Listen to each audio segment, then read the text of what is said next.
आज की पहली खबर। पहले ट्रांसफर पोस्टिंग में खेल होता था। स्विंग में बोले नीतीश के मंत्री। अधिकारियों को दी चेतावनी, कुछ अंचलों में केस पेंडिंग है। केसों का निपटारा नहीं हो रहा है। इससे जनता में रोष है। राजस्व विभाग के प्रति नकारात्मक संदेश जा रहा है। 1 माह के अंदर पेंडिंग केस का निपटारा नहीं किया गया तो कार्रवाई होगी। उक्त बातें राजस्व एवं भूमि सुधार मंत्री दिलीप जायसवाल ने कही। वह सोमवार को राजस्व विभाग की समीक्षा बैठक करने के बाद सर्किट हाउस में संवाददाता सम्मेलन को संबोधित कर रहे थे। मंत्री दिलीप जायसवाल ने बताया कि सभी पेंडिंग केस को 1 माह में समाप्त करने के लिए कहा गया है। लोगों को सच्चा न्याय मिले। जो भी केस पेंडिंग रखेगा वह नपेगा। गलत करने वालों को किसी भी कीमत में छोड़ा नहीं जाएगा।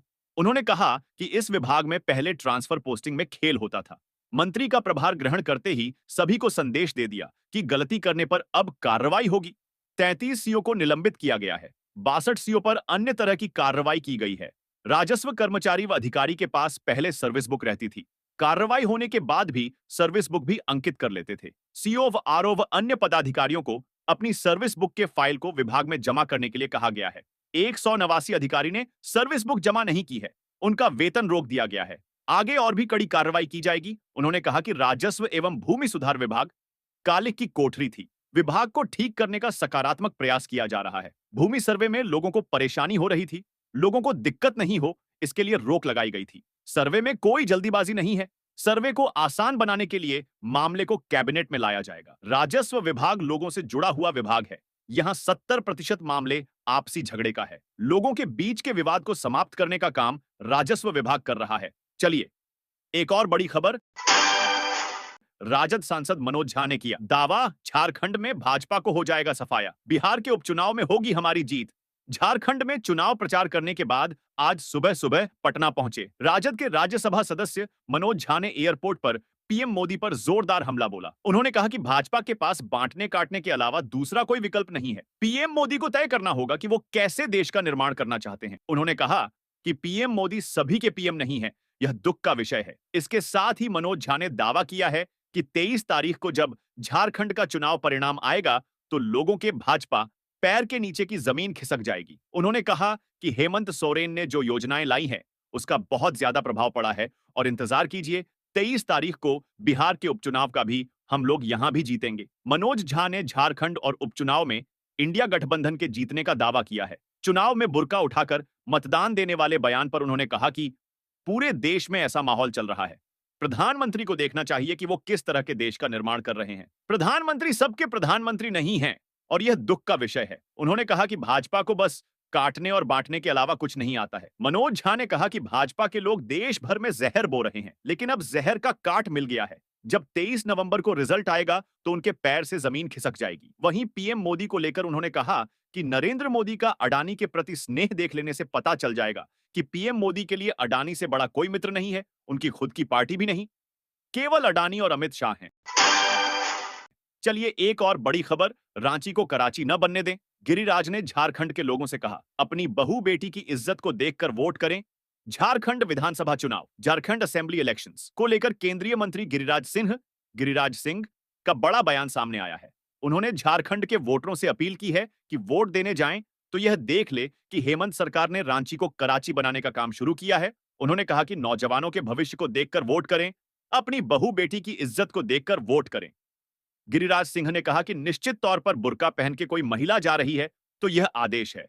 संविधान है कि उसका बुर्का खोलकर देखें। अगर कोई विरोध करता है तो उसकी जमकर विरोध करें। उन्होंने कहा कि मुस्लिम धर्मगुरु समाज में नफरत फैलाते हैं, हिंदू धर्मगुरु नफरत नहीं फैलाते। लोगों को मुस्लिम धर्मगुरु का भाषण सुनना चाहिए कि वह किस तरीके से नफरत फैला रहे हैं। गिरिराज ने मल्लिकार्जुन खड़गे पर कहा कि खड़गे जी, आप राष्ट्रीय पार्टी के नेता हैं। आपने किस आधार पर कहा दिया कि आरएसएस बीजेपी नफरत फैलाते हैं?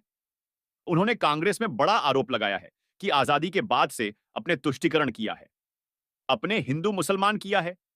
उन्होंने कहा कि देख लीजिए किस तरीके से धर्मांतरण किया जा रहा है। इस पर तेजस्वी यादव की जुबान नहीं खुलेगी, कांग्रेसी की जुबान नहीं खुलेगी। लखीसराय, बक्सर, मोतिहारी में किस तरीके से धर्मांतरण कराया जा रहा है। चलिए, एक और बड़ी खबर। बिहार वालों जरा सावधान। हाजीपुर में एक्यूआई 400 के पार, रेड जोन में पटना। जाने अपने शहर का हाल। बिहार के लोगों को अब जरा सावधान होने की जरूरत है। दिल्ली, हरियाणा और पंजाब की तुलना में बिहार भी जहरीली हवा बहने लगी है। मंगलवार 19 नवंबर की सुबह 6 बजे दर्ज किए गए आंकड़ों के अनुसार राज्य के 20 जिलों में जहरीली हवा बह रही है। हाजीपुर में आज एक्यूआई 404 तक पहुंच गया है। 400 से पार की स्थिति में खासकर वृद्ध, बच्चे और किसी प्रकार की बीमारी से ग्रसित वाले लोगों को सावधान रहने की जरूरत है। राजधानी पटना की हालत भी खराब है। पटना में आज एक्यूआई 306 दर्ज किया गया है। यह भी बहुत ज्यादा खराब है। हाजीपुर और पटना में दीपावली के समय से ही लगातार जहरीली हवा का प्रकोप देखा जा रहा है। हाजीपुर की बात करें तो दीपावली के समय से ही लगभग हर दिन एक्यूआई 300 के पार रह रहा है। पटना में भी 300 के आसपास एक्यूआई रिकॉर्ड किया जा रहा है। चलिए एक और बड़ी खबर, बिहार में 65,000 सरकारी नौकरी, सक्षमता 2 का परिणाम घोषित। ऐसे देखें अपना रिजल्ट। बिहार विद्यालय परीक्षा समिति ने शनिवार को दूसरे चरण की सक्षमता परीक्षा का परिणाम जारी कर दिया। इसमें 81.42% शिक्षक अभ्यर्थी सफल हुए हैं। परीक्षा में 80,713 अभ्यर्थी शामिल हुए थे, जिनमें से 65,716 अभ्यर्थी सफल हुए हैं। अभ्यर्थी वेबसाइट https://www.bsfsakshmta.com पर जाकर आवेदन संख्या और जन्म तिथि अंकित कर अपना परिणाम देख सकते हैं। स्थानीय निकाय शिक्षकों के लिए 23 से 26 अगस्त तक द्वितीय चरण की सक्षमता परीक्षा का आयोजन किया गया था। गौरतलब है कि पहले चरण की सक्षमता परीक्षा में 94.37% शिक्षक अभ्यर्थी सफल हुए थे। बिहार बोर्ड के अध्यक्ष आनंद किशोर ने परिणाम जारी किया। कक्षा 1 से 5 में शामिल 67,358 में से 54,840 शिक्षक अभ्यर्थी सफल हुए हैं। 6 से 8 में शामिल 783 में से 45 शिक्षक अभ्यर्थी सफल हुए हैं। 8,232 शिक्षक अभ्यर्थियों में से 6,702 को कामयाबी मिली है। कक्षा 9-10 के 4,032 अभ्यर्थियों में 3,365 सफल हुए हैं। वहीं कक्षा 11-12 में 1,091 अभ्यर्थी शामिल हुए, जिनमें से 779 उत्तीर्ण हुए हैं। बिहार बोर्ड की ओर से 7 विषयों की पुनर्परीक्षा ली गई थी। उन 7 विषयों को छोड़कर सभी विषयों का परिणाम जारी कर दिया गया है। 7 विषयों की दोबारा ली गई परीक्षा का परिणाम भी इस महीने के अंत तक जारी कर दिया जाएगा। परिणाम जारी करते हुए आनंद किशोर ने बताया कि यह परीक्षा फल पूरी तरह औपबंधिक है। उत्तीर्ण अभ्यर्थियों की शिक्षा विभाग की ओर से काउंसलिंग कराई जाएगी। शिक्षा विभाग की ओर से इन शिक्षकों को विभिन्न माध्यमों से इसकी सूचना दी जाएगी। जिला आवंटन से संबंधित जानकारी भी शिक्षा विभाग द्वारा अभ्यर्थियों को दी जाएगी। चलिए एक और बड़ी खबर, पीएम मोदी के बाद केंद्रीय मंत्री नितिन गडकरी का बिहार दौरा। 21 नवंबर को कई एनएच परियोजनाओं की देंगे सौगात केंद्रीय सड़क एवं परिवहन राजमार्ग। मंत्री नितिन गडकरी आगामी 21 नवंबर को बिहार दौरे पर आ रहे हैं। उनका गया में एक दिवसीय दौरा प्रस्तावित है। लोकसभा चुनाव के बाद केंद्रीय मंत्री पहली बार बिहार आ रहे हैं। अपने बिहार दौरे पर वे बिहार की कई राष्ट्रीय राजमार्ग परियोजनाओं का शिलान्यास और उद्घाटन करेंगे। अधिकारियों के अनुसार एनएचएआई की परियोजना रजौली बख्तियारपुर का उद्घाटन केंद्रीय मंत्री करेंगे। इसके अलावा सड़क एवं परिवहन राजमार्ग मंत्रालय की ओर से उन योजनाओं की सूची तैयार की जा रही है जिनका शिलान्यास या उद्घाटन उस दिन हो सकता है। गया में होने वाले इस कार्यक्रम की तैयारी विभाग के स्तर पर जोरों पर है। गया के विधायक और सूबे के सहकारिता मंत्री डॉ प्रेम कुमार को इस कार्यक्रम में शामिल होने के लिए केंद्रीय मंत्री ने पत्र भेजा है। उस पत्र के आलोक में गया की भाजपा इकाई की ओर से भी तैयारी की जा रही है। इससे पहले प्रधानमंत्री नरेंद्र मोदी 3 दिन के भीतर 2 बार बिहार के दौरे पर आए थे। 13 नवंबर को उन्होंने दरभंगा एम्स का शिलान्यास किया था। इसके अलावा दरभंगा में 389 करोड़ की लागत से 10 किलोमीटर लंबी नई बाईपास रेल लाइन का उद्घाटन किया था।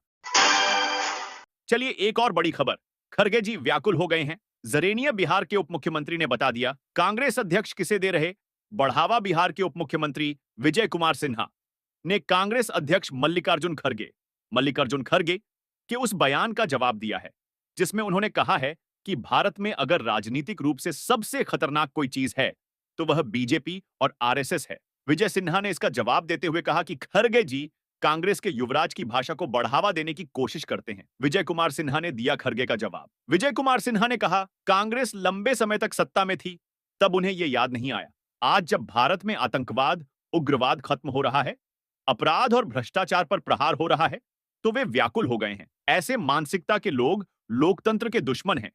ये लोकतंत्र और राष्ट्र को कमजोर करना चाहते हैं। दरअसल मल्लिकार्जुन खड़गे ने प्रधानमंत्री नरेंद्र मोदी पर राज्य स्तरीय चुनावों के लिए जनसभाएं करने को लेकर निशाना साधा है।